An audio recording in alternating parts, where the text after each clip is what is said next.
the Baltimore Ravens pulled off the straight wacky win of the week. I mean, they beat Cleveland in a game where we saw 6 turnovers, and they stayed the 1 seed. Lamar Jackson threw 4 picks, and they still won. I mean, if you're a Ravens fan, how concerned are you heading into the fourth quarter of the season? You got to be concerned because this team has not been right since they had that blowout by the Bengals in late October, really. I mean, nobody saw that one coming. You're talking about an overtime win against a Vikings team who at that time clearly was not that good. Embarrassed by Miami on national television to save the Dolphins season, rather, and then they are struggling against the Bears. I mean, struggling against the Browns. I think the problem with the Ravens right now is they are not able to read the temperature of the room at all this season.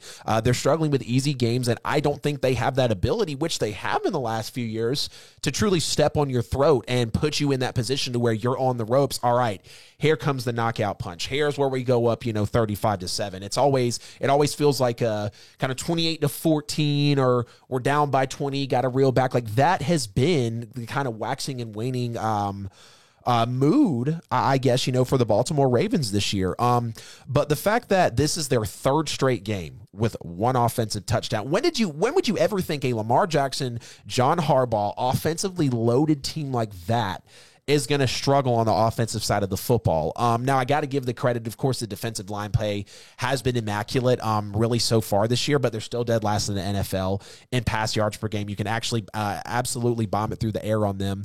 But oddly enough, so Lamar Jackson is 4-0 when throwing 2 or more interceptions this year.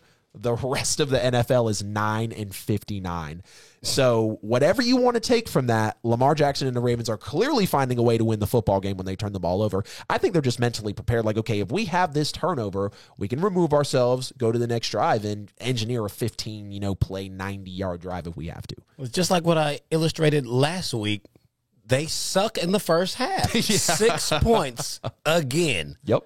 This is yet another game where they failed to put real points on the board in the first half of the football game. Yep. They are constantly playing a quarter and a half of real football and then trying to come back.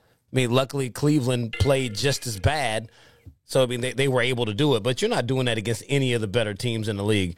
As we start to move down the stretch, they get into the playoffs. Pretty much anybody you face in the playoffs, if you play that bad in the first half, you've already lost. They're just going to coast the victory on you, and it's going to be sad.